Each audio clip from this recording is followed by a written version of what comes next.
Bueno, ese es el punto de examen nacional de residencias médicas. Saber la diferencia entre, de acuerdo a la zona, a la clasificación de McNeil, dónde se da la zona, bueno, el cáncer de próstata y dónde se da el, eh, la hiperplasia prostática. Efectivamente es la zona la que está involucrada. ¿Hasta en qué porcentaje sabrán? 70-75%. 70-75% y un 15% de las veces es en la zona transicional. ¿Correcto?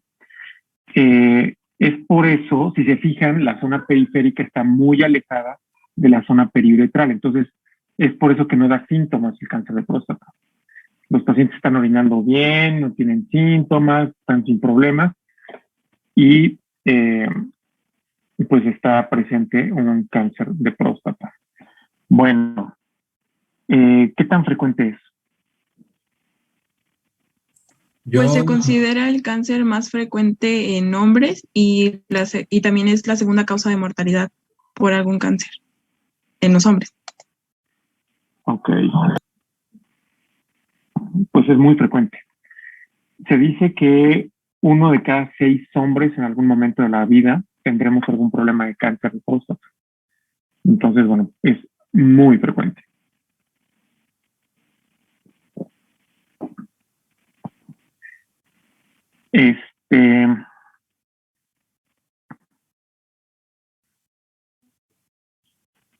Factores predisponentes.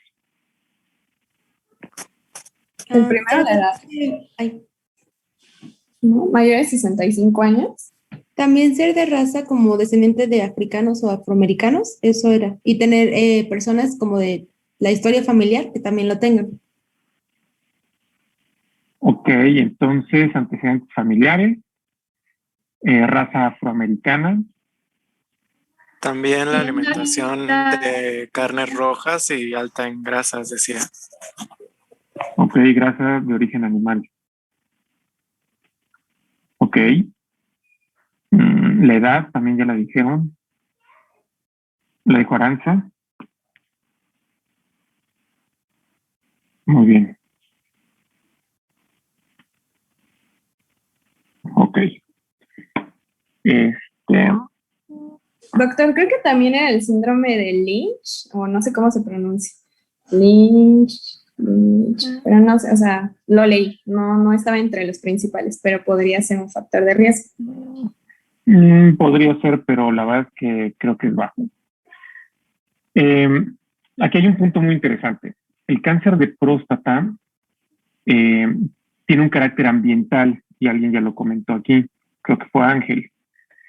¿A qué me refiero con un carácter ambiental? Es decir, que hay factores del medio ambiente que pueden provocar o desarrollar el cáncer. Y aquí hay un punto interesante. El 90% de las veces el cáncer tiene un factor ambiental y solamente el 10% de las veces tiene un factor hereditario. Entonces, pues hay que ver esos factores ambientales. Factores ambientales es la alimentación. ¿Qué más? La obesidad. Se supone que es otro factor de riesgo. En el SMIT también mencionan diabetes. Yo considero que no. La diabetes probablemente no. Pero bueno, sí lo menciona el libro. Y bueno, pues el factor hereditario. Doctor, también podría ser los antecedentes del cáncer de mama y de ovario que se relacionan con el de próstata. Exactamente, porque hay un oncogen que ya lo habíamos comentado, ¿no? ¿Cuál es ese oncogen? El BCR2. También tengo una duda. Bueno, creo que en el libro mencionaban que el consumo de calcio y también de la vitamina D aumentaban el riesgo del cáncer de próstata. Pero pues yo había encontrado que la vitamina D como tal, bueno, cuando encontraban los niveles altos en las personas, retrasaba como la progresión del cáncer. Pues realmente no hay mucho al respecto. O sea, algo bien establecido no hay tanto.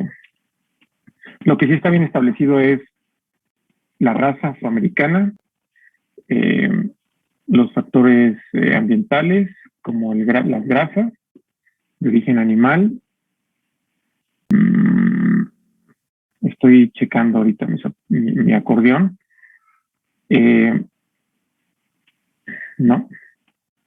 Más bien hay sustancias que son protectoras contra el cáncer. Y ese es un punto, creo que es el punto medular de la plática de hoy. ¿Alguien leyó factores protectores? Encontré, doctor, que el consumo de vitamina E y licopenos y ejercicio. Ok, vitamina E, estoy de acuerdo. El ejercicio, estoy de acuerdo. También selenio mencionaban. Ok, También selenio. el omega 3. Omega 3. ¿Qué más? Bueno, doctor, yo tengo una pregunta. Ajá. Lo que pasa es que vi un artículo que mencionaban que en Reino Unido se hizo un estudio, la verdad no sé qué tan cierto sea, pero decía que las personas que tenían una eyaculación bastante ¿cómo se Seguida. dice? Seguida, sí, podía evitar el cáncer de próstata, pero la verdad no sé qué tan cierto sea. O bueno, es un buen punto. Sí, salió un artículo hace como 5 años que dice, incluso hasta ponen un número. ¿Saben cuál es ese número? Mayor a 21, me parece, ¿no? Se supone que son 23 eyaculaciones por mes y eso puede ser un factor preventivo contra cáncer de próstata. Y el punto es qué tanto factor protector puede ser. ¿Leyeron cuánto? Del 20 al 25%, ¿no? Me parece. Se menciona que hasta el 30%. Entonces, se supone que las relaciones sexuales pueden ser un factor preventivo contra cáncer de próstata siempre y cuando cumplas una meta de más de 20 relaciones al mes. Es un punto interesante ese, ¿eh? El licopeno. ¿Qué es el licopeno? ¿Dónde encontramos el licopeno? En el jitomate. Bueno, en el jitomate rojo, ¿no? Porque algunos lo conocen como tomate. Exactamente, es el jitomate. En el jitomate, pero sobre todo hay mayor cantidad de licopeno en el jitomate procesado. ¿Cuál sería el jitomate procesado? ¿En la salsa de tomate? La catsup. Ajá, la catsup. Y se supone que la ingesta de un jitomate diario puede ser un factor preventivo contra cáncer de próstata hasta en un 30% de las veces. También mencionaban a los carotenos, ¿no? Sí, pero más que nada es el licopeno. Doctor, yo encontré que en la sandía y en las guayabas. ¿Eso es cierto? Buena pregunta. No te sé decir. Sí sé que las verduras de color tienen mayor cantidad de licopeno y la que más tiene es el jitomate. Pero no te sé decir si la guayaba lo tenga. O sea, ahí sí la va, no sé. Pero bueno, pues, no hace daño la guayaba, ¿no? Entonces, el té verde también es otro factor preventivo. Y vamos a hablar un poco de números. Si la raza afroamericana tiene mayor frecuencia de cáncer de próstata, ¿cuál creen ustedes que sea el país número 1 con cáncer de próstata?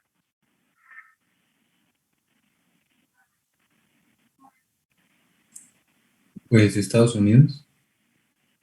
Es un buen punto, pero no lo es. Bueno, país, no sé, tal vez continente. No. No, se dan. Jamaica. Y la incidencia en Jamaica es de 305 habitantes por cada 100,000. Es decir, 305 pacientes con cáncer por cada 100,000. Bueno, A lo mejor no nos dice mucho esa cifra, pero vamos a aterrizarla en países latinoamericanos. En países latinoamericanos la incidencia de cáncer de próstata es de 105 habitantes por cada 100,000. Ahora, como hay un país que es el país número 1 de cáncer de próstata, pues ha de haber un país que es el que menor cantidad de cáncer de próstata tendrá.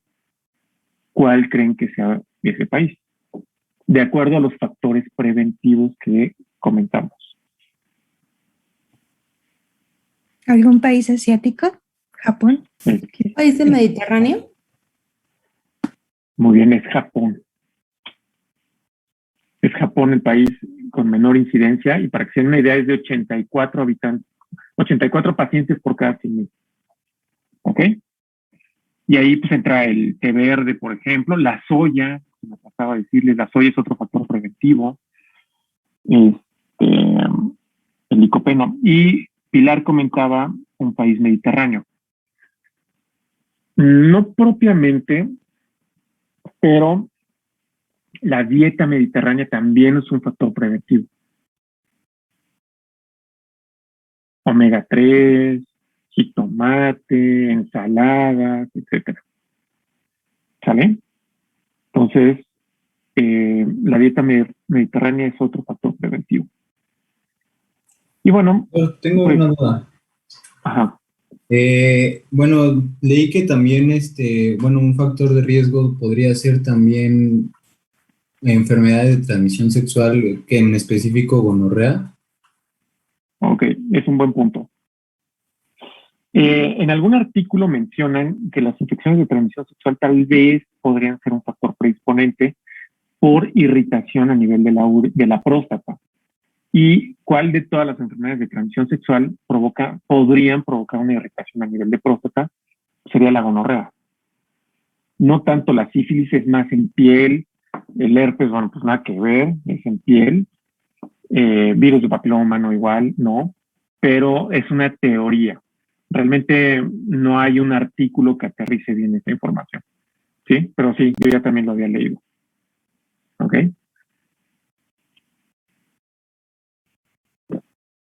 Bueno.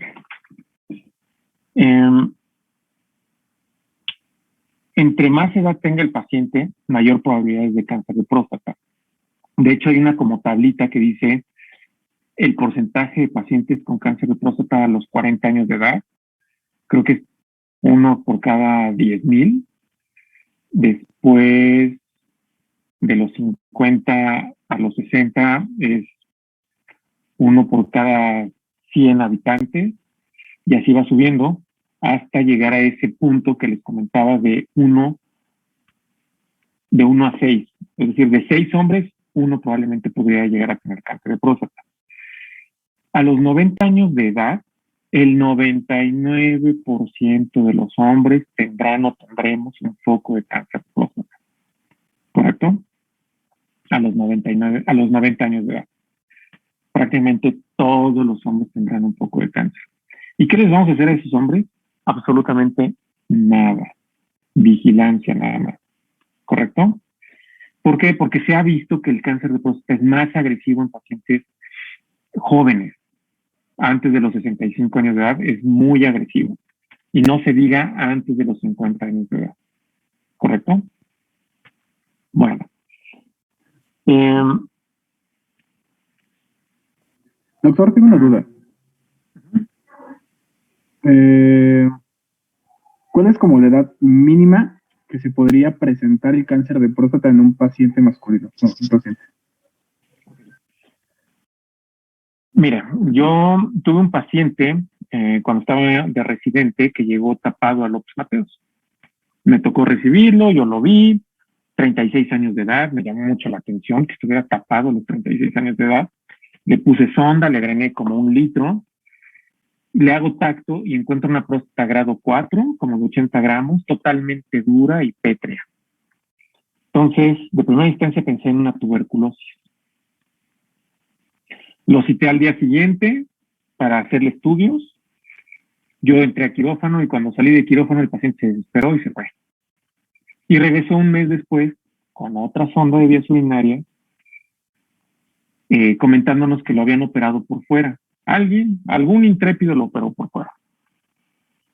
Y traía un reporte de patología de adenocarcinoma de próstata. Este paciente traía un antígeno de 3.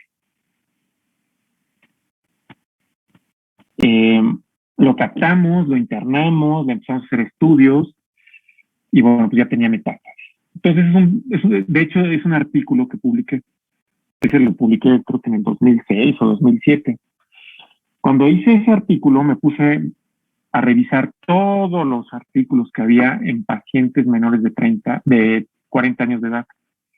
Y la literatura mundial solamente había reportado 20 o 21 casos. Para que se den una idea. El mío era el 22 a nivel histórico. Y de hecho ese caso lo presenté en un congreso y gané un premio y todo eso. Pero para que te des una idea, lo poco frecuente que es esa edad. Sin embargo, todos los pacientes que se estudiaron en aquel entonces habían fallecido por cáncer de próstata. Igual para que te des una idea, o se den una idea, de lo agresivo que llega a ser a esa edad. El paciente se murió a los 2 años. Entonces, de ese artículo hay mucho que desmenuzar. También se menciona que el cáncer de próstata que es hereditario, que hablábamos que solamente es como el 10% de las veces, generalmente son cánceres agresivos y generalmente da en pacientes jóvenes, menores de 55 años de edad. Es decir, si ustedes el día de mañana conocen a un paciente menor de 55 años con cáncer de próstata, tienen que pensar que ese cáncer es hereditario. ¿Sabe? Bueno, de ese paciente que les comenté de 36 años, él tenía un hijo de 16. Entonces, al hijo habría que estudiarlo. Sin embargo, se perdió la relación. Y por más que quise indagar acerca del papá de este paciente, nunca tuve información. La señora se había peleado y se divorciaron y nunca se pudo contactar al papá. Yo quise darle el mayor de los seguimientos, pero no fue posible. Tenía un medio hermano que cuando ya marcabas a la casa te colgaba y bueno, ya no pude darle el seguimiento que se debía. Pero un caso muy bueno, muy interesante. Entonces, para que se den una idea, en pacientes jóvenes es muy agresivo. Yo que sepa, edades, la edad más baja es de un paciente en siglo XXI de 19 años de edad. Pero aquí entra una cosa. ¿Se acuerdan de los 3 tipos de células que tiene la próstata? O de tejidos, no son células. Bueno, sí, no, tejidos. ¿Cuáles son? Las glandulares, las musculares, las del estroma. Tejido de sostén o conectivo. ¿Ok? Entonces, de esta, el tejido de sostén o conectivo no genera cáncer, pero los otros 2 sí. ¿Cómo se le llama al cáncer que viene de glándulas? Adenocarcinoma. Exactamente. Agua pasa por mi casa. ¿Y cuál es la estirpe histopatológica más frecuente en el cáncer de próstata? El adenocarcinoma. Adenocarcinoma. Perfecto. Ya saben urología, chavos. Así de sencillo es esto. Con que sepan lo básico, lo demás lo pueden ir desmenuzando y saben. Ahora, si es tejido muscular, ¿cómo se llama ese músculo? El cáncer de músculo. ¿Sarcoma? Sarcoma. Así de complicada es la urología. Entonces, generalmente los sarcomas dan en pacientes jóvenes. Y menciona la literatura que una edad en la cual se puede presentar es entre los 8 y 10 años de edad. Imagínense un niño de 10 años que no pueda orinar. Lo investigas y resulta que es un sarcoma de próstata. Y lamentablemente los sarcomas son terriblemente agresivos. ¿Ok? Ese caso que les comentaba del paciente del siglo XXI de 19 años de edad, evidentemente fue un Sarcoma. con sarcoma. Un sarcoma. Ahora, ¿qué tan frecuente es el adenocarcinoma? ¿En porcentaje de qué porcentaje ocupa? 95%. Y yo les puedo decir que es prácticamente el 99%. Yo no he visto otra estirpe histopatológica de cáncer de próstata que no sea adenocarcinoma. Y tengo 16 años de urólogo, más 4 de especialidad, tengo 20 años de estar metido en la urología. Y no conozco una estirpe distinta a esa, propia, o sea, de paciente mío. De que me hayan comentado mis cuates y eso, pues es sarcoma, pero de ahí fuera no conozco otro. O tal vez una estirpe neuroendocrina, que también son rarísimas. Alguna vez escuché de alguien.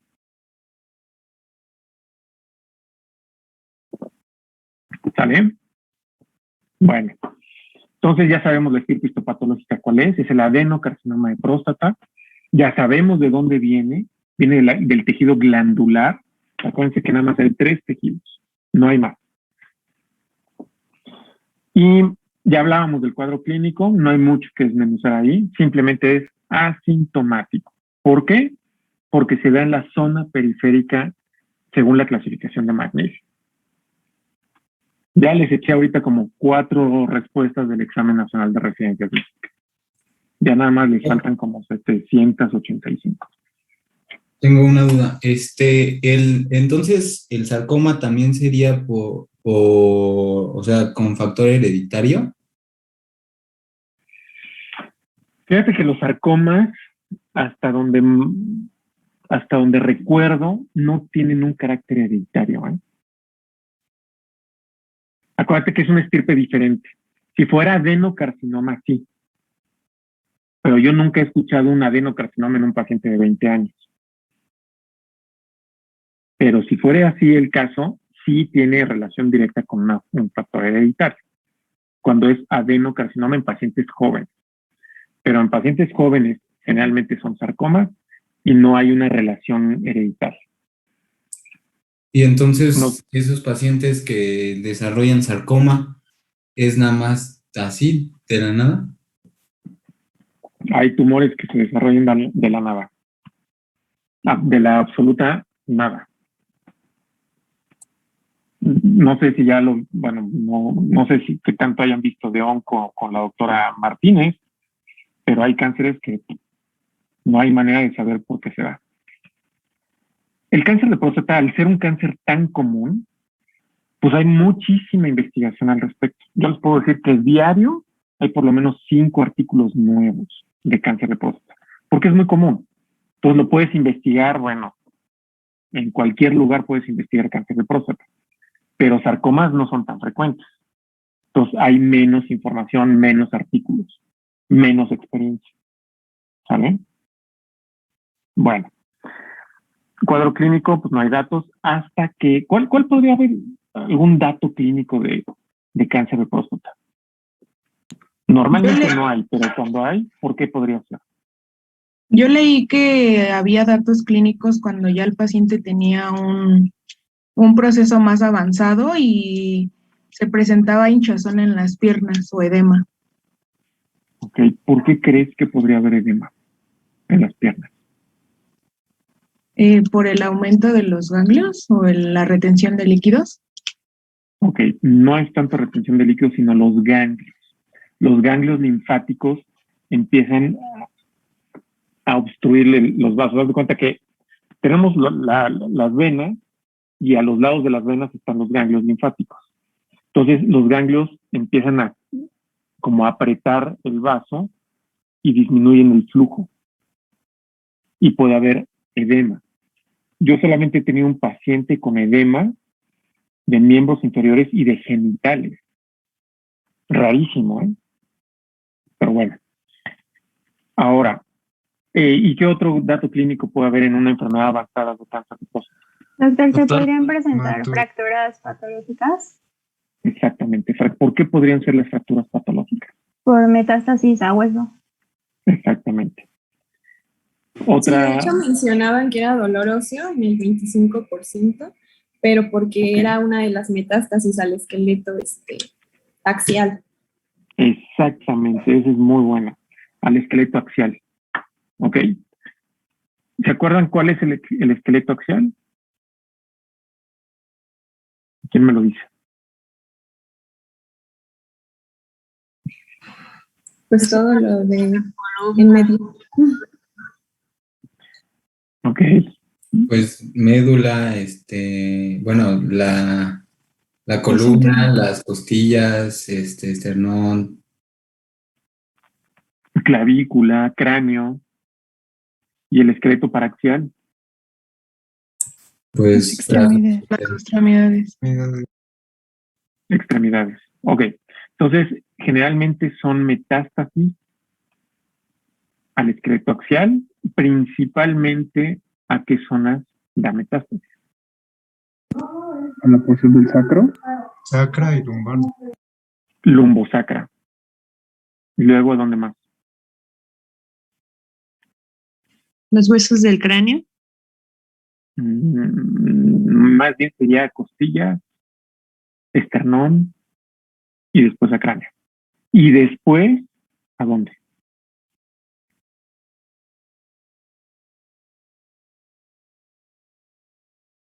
A miembros ¿No inferiores. sería ya órganos como tal?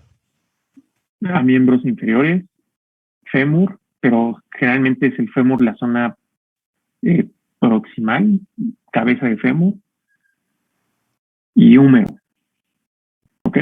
Ahora, pregunta de examen nacional de residencias médicas. ¿Cuál es la primera, escuchen, la primera zona de metástasis en cáncer de próstata? Las vesículas seminales, No. ¿no? El trígono vesical. No sé, es que según yo era lo más cercano, ¿no? Y ya después se iba diseminando. No. Doctor, ¿no podría ser justamente la región lumbosacra y por eso que el paciente presentan en edades avanzadas lo que es vejiga neurogénica, justamente por esta irrigación metastática? No. Primera zona de metástasis en cáncer de próstata.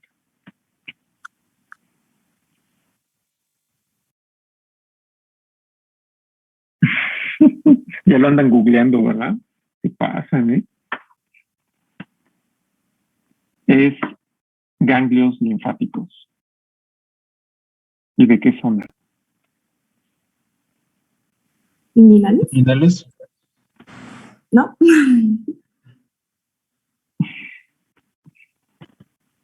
De la zona obturatriz.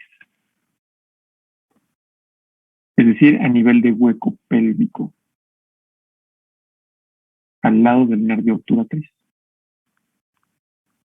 Esa es la respuesta. Y de los ganglios ya se va a hueso. ¿Ok? Y es raro encontrar un paciente con metástasis visceral. ¿Qué quiere decir eso? Que esté invadido hígado, páncreas, vaso, incluso pulmón, es raro. Es poco frecuente. ¿Ok? Pero la primera zona es ganglios linfáticos de la zona obturatriz. No, bueno, ha sido más fácil, man. De veras, soy un barco, ¿eh? Bueno, ¿cómo hacemos? Vamos a poner un cuadro clínico. A ver, les voy a poner un cuadro clínico de un paciente que vi el día de hoy. Es real. Paciente, 61 años de edad, sin enfermedades concomitantes, es un paciente delgado, originario de la Ciudad de México, y este paciente acude porque hace un año tuvo un cuadro de prostatitis. Bueno, ya se lo dije. Tuvo 31 de antígeno prostático. Le toman otro antígeno y baja a 12. Eso fue en octubre tuvo 36, en enero tuvo 12 y hoy llega conmigo con un antígeno de 8. Tiene 61 años de edad. 36 de antígeno primero, luego bajó a 12 y ahorita tiene 8. casi un año de evolución. Tiene un IPSS de 8. Lo vi hoy. Ni siquiera sé si tenga cáncer o no, pero vamos a desmenuzar el caso. Bueno, con esto le hago tacto. Es una próstata de 40 gramos, grado 2.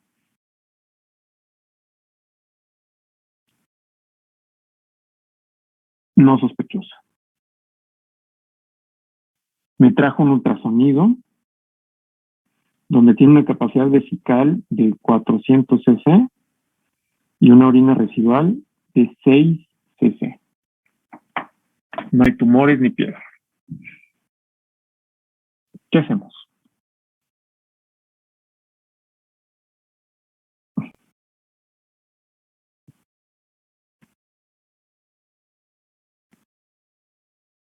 El antígeno bajó, pero si es un paciente de 61 años de edad, ¿de cuánto debería ser su antígeno? Menor a 4. Ahora sí. ¿Menor a cuánto? Dijo que tenía 61 años, ¿no? Es menor a 6.5. O sea, la respuesta es sí, pero no. 4.5. Menor a 4.5. Menor a 4. Acuérdense, es hasta los 69 años de edad debe ser menor a 4. De los 70 años para arriba puede ser el antígeno hasta 6.5. Es decir, lo que dijo Alejandra es cierto, menor a 6.5, pero por eso dije sí, pero no. Tendría que ser menor a 4. ¿Estamos de acuerdo? Ok. Entonces, bueno, pues ya les voy a echar la mano porque los veo muy estresados.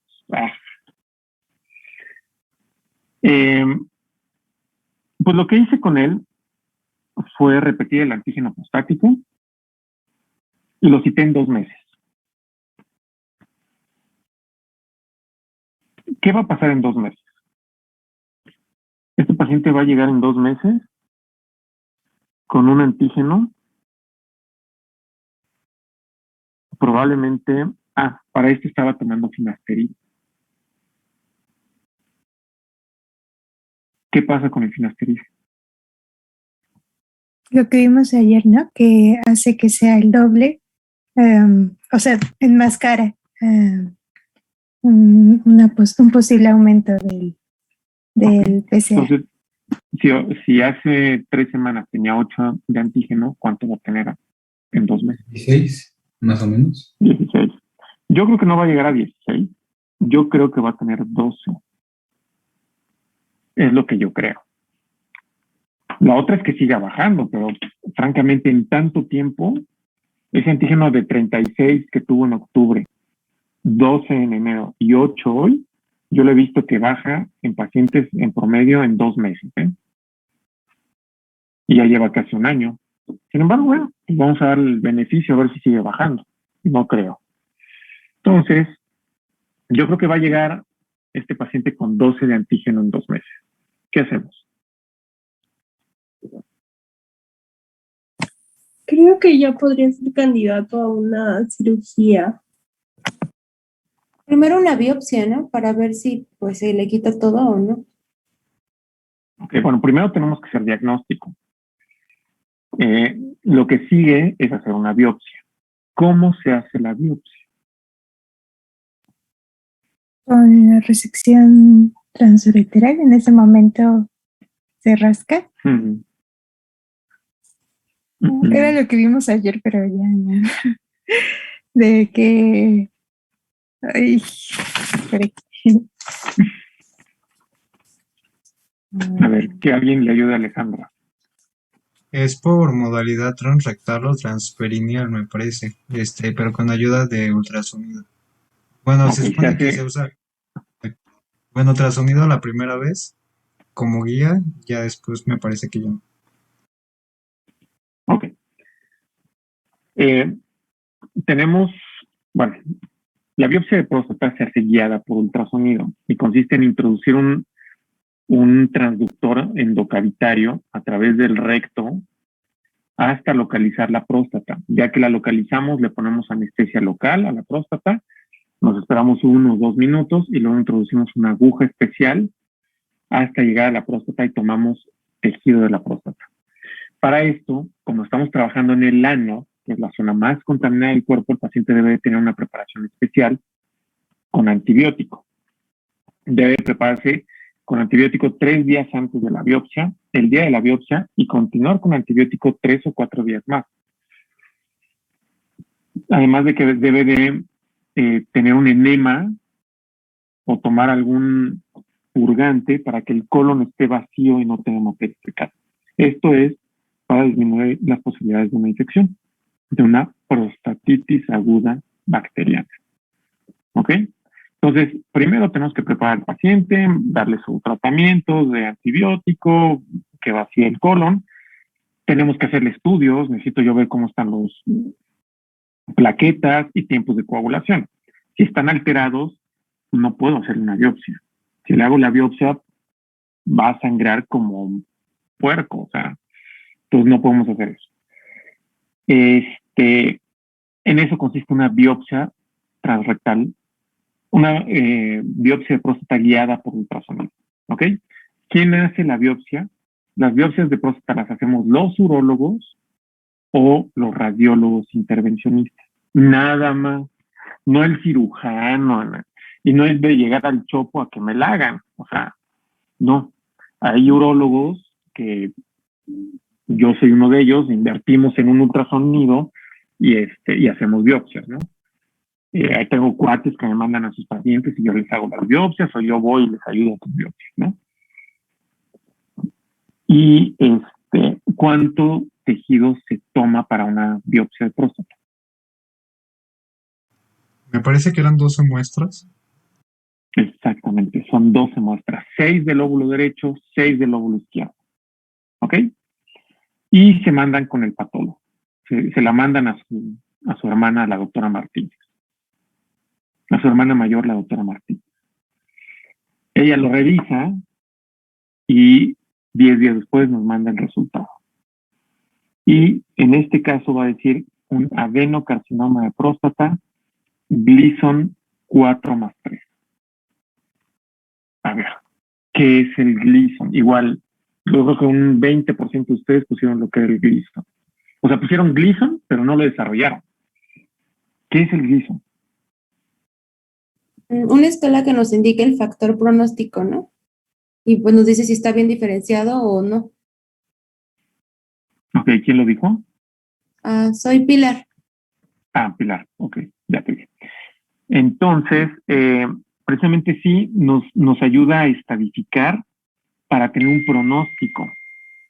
Y ¿cómo funciona esta escala? Bueno, es algo subjetivo. ¿A qué me refiero con eso? A que mide la arquitectura glandular y mide 2 patrones. Hagan de cuenta que es como si tuviéramos una pared de ladrillos. Esa es la arquitectura glandular normal. Y a esa pared de ladrillos le ponemos una piedra de pedregal, de esas negras, amorfas, y la pegamos ahí en la pared. Y ponemos 3 de esas. Pues ese es un Gleason 1. Ponemos 4 de esas, 4 más. Pues es un Gleason 2. Ponemos otras 10 más, es un Gleason 3. Y si toda la pared está llena, es un Gleason 5. Esto quiere decir que la arquitectura glandular está totalmente perdida. Y eso habla de agresividad. Eso nos habla de que las células se empezaron a reproducir a lo idiota y están mal hechas.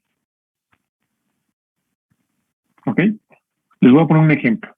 Hace como 10 años tuve yo una invasión aquí en mi casa, en el jardín, de chapulines. Y había un chorro de chapulines. ¿Qué onda? Y te ponías a revisar a los chapulines y había unos que les faltaba una pata, otros que les faltaba una antena, y estaban todos mal hechos. Más o menos así es un Gleason 10, o un Gleason 5, perdón. Son células mal hechas y que probablemente ya no tienen función. ¿Correcto? Bueno, entonces, aquí les comentaba que el Gleason va del 1 al 5.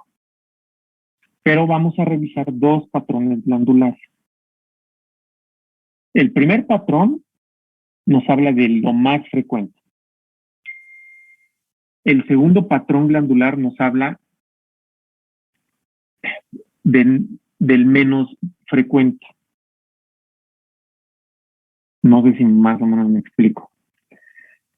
Entonces, bueno, ya es un rollo más de especialidad, pero bueno. El comentario va en que el primer patrón, entre mayor número tenga, nos habla de peor pronóstico.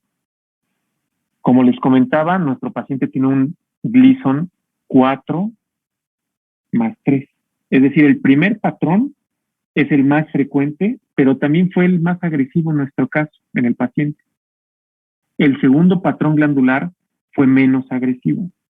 Es decir, son menos células con un patrón de 3. ¿Qué es peor? ¿Tener un patrón 4 más 3 o un patrón 3 más 4? El primero 4 más sería 3. peor. 4 más 3. Exactamente. Ese tiene peor pronóstico. ¿Por qué? Porque tiene un patrón más agresivo y además son más células las que están comprometidas. ¿Ya captan? Bueno, entonces para eso nos sirve la clasificación de Gleason, para saber la agresividad del cáncer y poder tener una idea del pronóstico. La clasificación de Gleason va de 2 a 10, de 2 a 5, no, de 2 a 4 es leve, de 5 a 7 es moderado y de 8 a 10 es un patrón mal diferenciado. ¿Ok? O sea, el patrón de 10 es el de peor pronóstico. No hay ya mucho que hacer con ese paciente.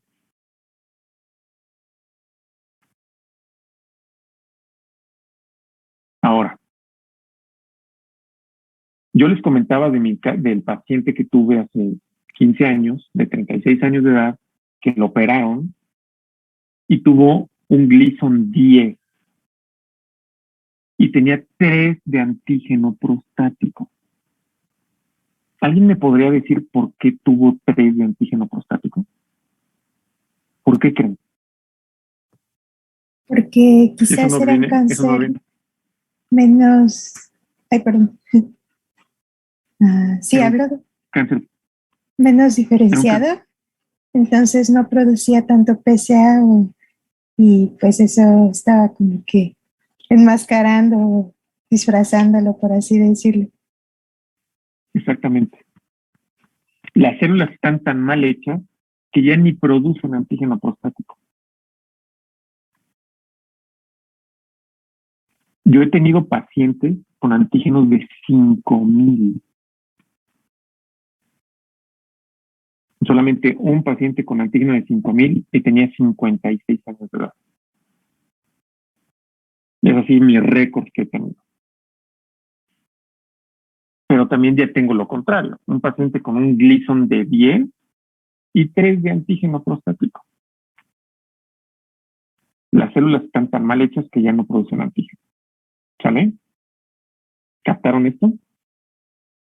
Bueno, entonces, además en la biopsia también medimos otra cosa. Los cilindros que se toman tienen un milímetro de diámetro y más o menos 2 centímetros de longitud.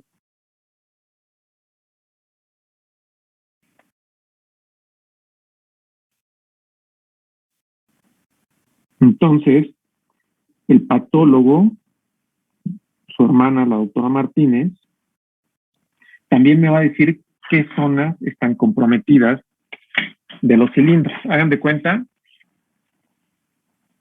que así obtengo la muestra, ¿no? Son los cilindritos lo que se ven, ¿cierto? Y el negro es la zona del cáncer que está comprometiendo el tejido. Entonces, no es lo mismo tener esto de cáncer, o sea, un 10% de cáncer, a tener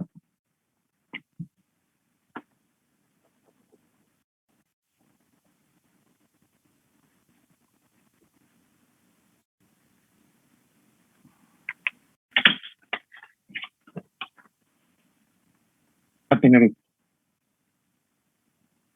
¿Estamos de acuerdo? Entonces, si tus 12 cilindros salieron comprometidos, pues hay un peor pronóstico porque toda la glándula prostática está invadida. A tener solamente un cilindro comprometido o 2 cilindros comprometidos. Entonces, todos esos factores los tenemos que ver. ¿Sale? Esta parte no es como una receta de cocina, sino que aquí ya entra el criterio del médico. Bueno, entonces, nuestro paciente da adenocarcinoma de próstata, Gleason 4+3, y están comprometidos 3 cilindros. El resto está sano. Con esto, pues tenemos que estadificar el caso. Nuevamente les pregunto, ¿a dónde da metástasis? ¿Cuál es la primera zona de metástasis en el cáncer de próstata?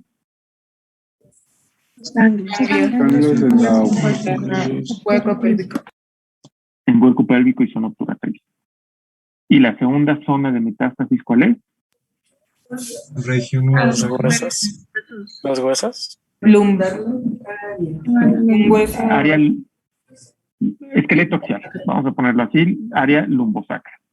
¿Ok? Entonces, partiendo de esto, ¿qué estudios de extensión le vamos a hacer al paciente para saber si tiene metástasis? ¿Podría ser un estudio de fosfatasa? Yo vi que la fosfatasa alcalina era específicamente para ver si había diseminación hacia los huesos. Ok, pero no te va a decir cuáles huesos están comprometidos. Una tomografía por emisión de positrones. Una gamografía ósea. Ok, le vamos a pedir 2 estudios. Gamagrama óseo y tomografía abdominopélvica simple y contrastada. En el gamagrama óseo, como su nombre lo dice, vamos a ver metástasis a hueso. ¿Qué características tienen las metástasis a hueso? ¿Son lesiones osteoblásticas o son lesiones osteolíticas? Osteoblásticas. Exactamente, esa es otra respuesta ya que tiene. Nada más apréndansela, porque si no, bueno. ¿Ok? Y para ver los ganglios en la zona pélvica, pues le hacemos una tomografía abdominopélvica. ¿Sale? Bueno, le vamos a hacer estos estudios a nuestro paciente. ¿Y qué creen que salga en el gamagrama?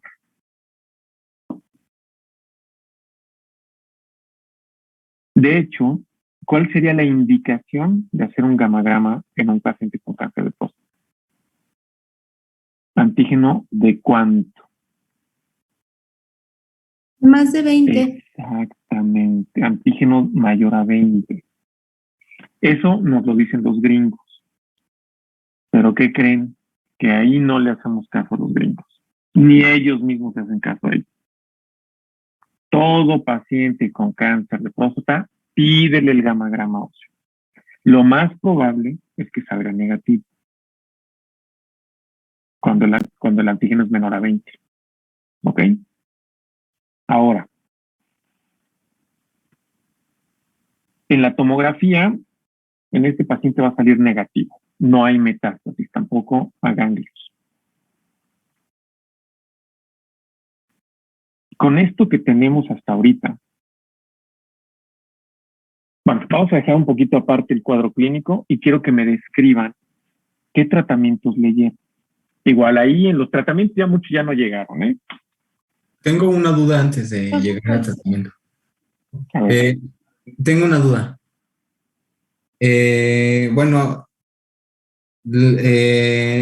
¿cuándo se pide lo de ayer, lo del antígeno prostático libre? ¿Antes de hacer la biopsia? Ok. Muy bien. La fracción libre, a ver, ¿qué leyeron de eso? Creo que se los dejé tarea. Yo leí que de 4, cuando el antígeno prostático específico es de 4 a 10, o sea, ya está alterado, se debe de pedir el libre Porque si también está alterado, quiere decir que sí hay más probabilidad de que haya cáncer de próstata. Ok. Entonces, el antígeno prostático, cuando se encuentra entre el antígeno prostático total o específico, cuando está entre 4 y 10, decimos que está en la zona gris. ¿Qué quiere decir eso? Que está entre azul y buenas noches. ¿Ok? Pero se le conoce como la zona gris. Y te dice, bueno, pues sí puede tener, pero a la vez puede que no tenga. Entonces, es muy dudoso un antígeno entre 4 y 10. Entonces, ahí echamos mano de la fracción libre. La fracción libre, el antígeno prostático viaja en la sangre en dos formas. Una es libre y la otra es unida a proteína. ¿Cuáles son esas proteínas? Son dos. ¿La glicoproteína? No. Alfa 2 macroglobulina y la otra, y se las dejo de tarea.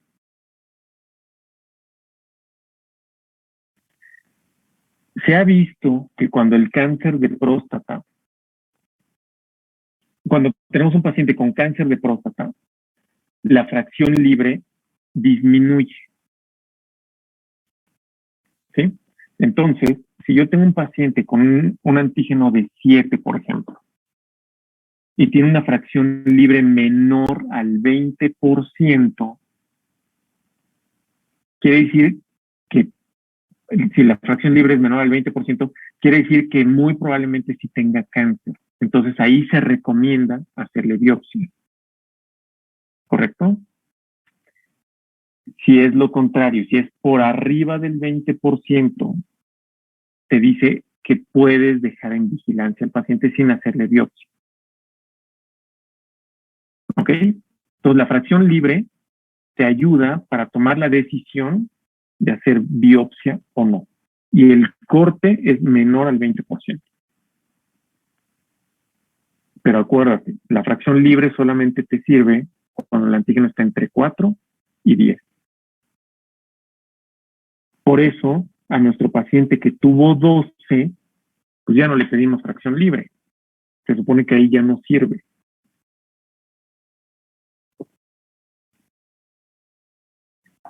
¿Sale? ¿Sí o no? No, doctor, no. No, sí. Ahora, también está la velocidad del antígeno. ¿Qué es eso de la velocidad del antígeno? Creo que nadie nos lo puso en sus apuntes. Es la rapidez en que cambia como tal la valoración del antígeno. Bueno, ¿En cuánto tiempo? había encontrado dos. Una me mencionaba que eran 18 mediciones, pero en otra nada más mencionaba que eran un año y que esta no tenía que ser mayor a 0.75 nanogramos sobre mililitro. Sobre decilitro. Sí. La velocidad del antígeno quiere decir que el antígeno va a subir cada año. Eso es algo normal, pero no deberá de sobrepasar 0.75. ¿Correcto? Es decir, si el 1 de enero yo le tomo a un paciente el antígeno y tiene 2, ¿cuánto tendrá el 31 de diciembre? Siguiendo esta regla. Menor de 2.75. Exactamente. Es decir, su límite tendría que ser hasta 2.75.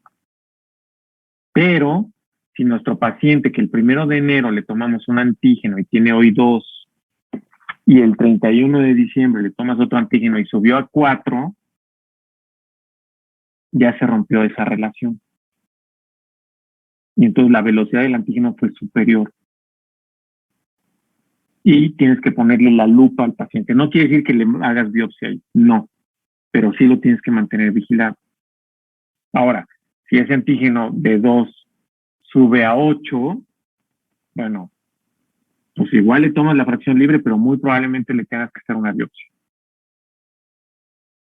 ¿Sale?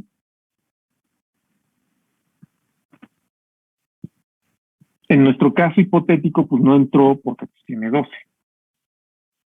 ¿Sale? Bueno, entonces le mandamos el gamagrama óseo, va a salir negativo, le mandamos la tomografía abdominopélvica y salió negativa, sin presencia de metástasis aparente.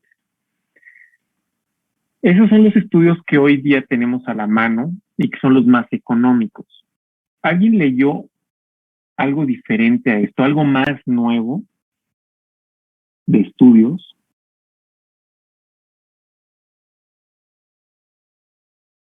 Creo que también mencionaban la resonancia nuclear magnética.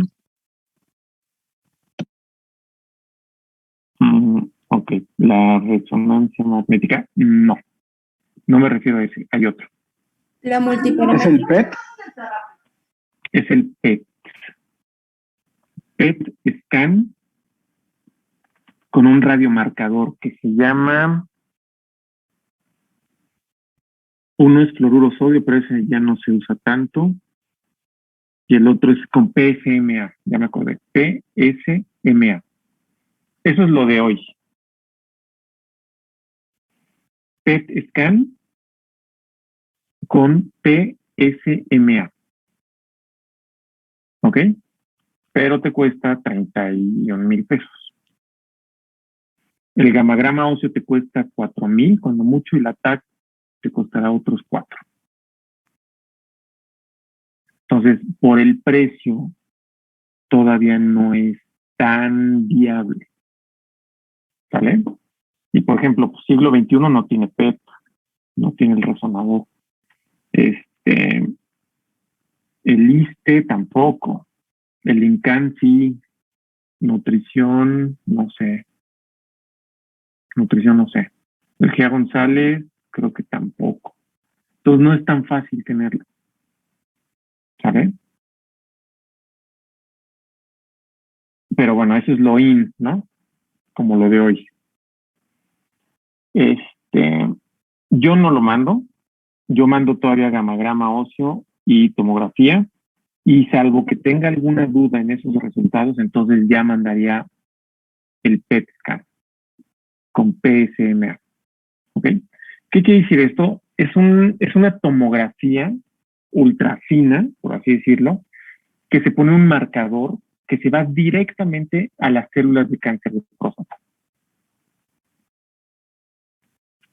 Y bueno, pues sí, te sale mucha información. ¿Ok? Bueno. Tratamientos para cáncer de próstata. ¿Qué le llaman?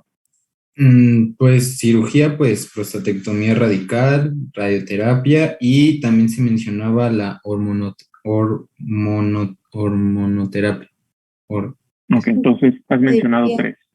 También puede ser vigilancia cuando el glisón es menor a 6. Ok, una vigilancia activa.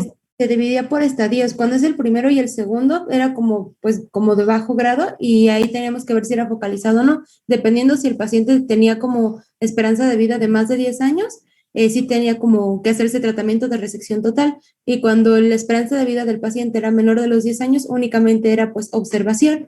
Ya después, cuando estaban en el estadio 3, era con la hormonoterapia y radioterapia. Y cuando ya pasan a estadio 4, es decir, nada más con la hormonoterapia. ¿Es cuál? ¿La última? Lo último que, o sea, con el último estudio con el 4 era hormonoterapia y una cosa que pusieron BAT, pero eso no entendí como muy bien a eso a qué se refería. Ok. El cáncer de próstata se alimenta de la testosterona. Entonces, mientras el hombre tenga testosterona, es como si le estuvieras echando leña al fuego. Literal. ¿Correcto?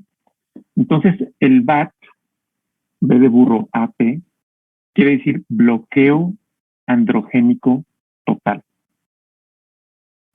Es decir, quitas la testosterona. Vas a bloquear los andrógenos, o sea, bloqueas la testosterona total. Ahora, pregunta de fisiología. Segundo año de la carrera, o primer año, ya no sé. ¿Qué porcentaje de la testosterona se produce en los testículos?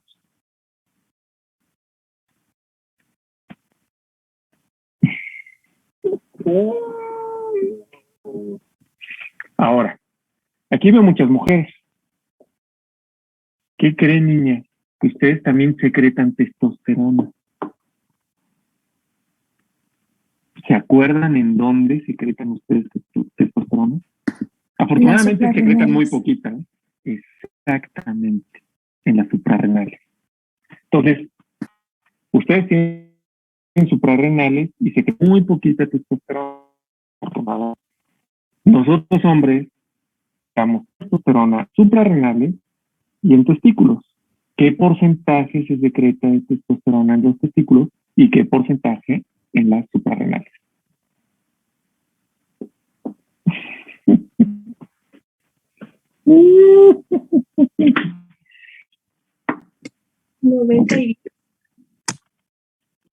¿Qué dijiste, Jimena? Se cortó. 90 y 10. Exactamente. 90% en testículos, 10% en suprarrenales. Entonces, si queremos bloquear a un paciente, tenemos dos opciones. Una es quitarle los testículos, que es una orquiectomía o una orquiectomía simple, una castración quirúrgica, pero ahí nada más, bueno, ahí estamos quitando el 90%. El otro 10% ahí sigue. O la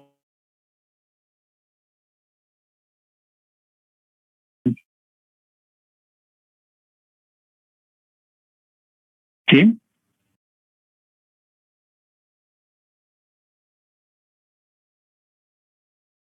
Bueno, el tratamiento hormonal, sí, ya vi que se trabó. El tratamiento hormonal es a base de dos medicamentos. Un antiandrógeno, como cuál, o como cuáles. Ya nadie me los puso, ¿eh? Creo que una persona. Encontré bicglutamida, doctor. Okay. Bicglutamida. Algo así como leucrodremina o algo así.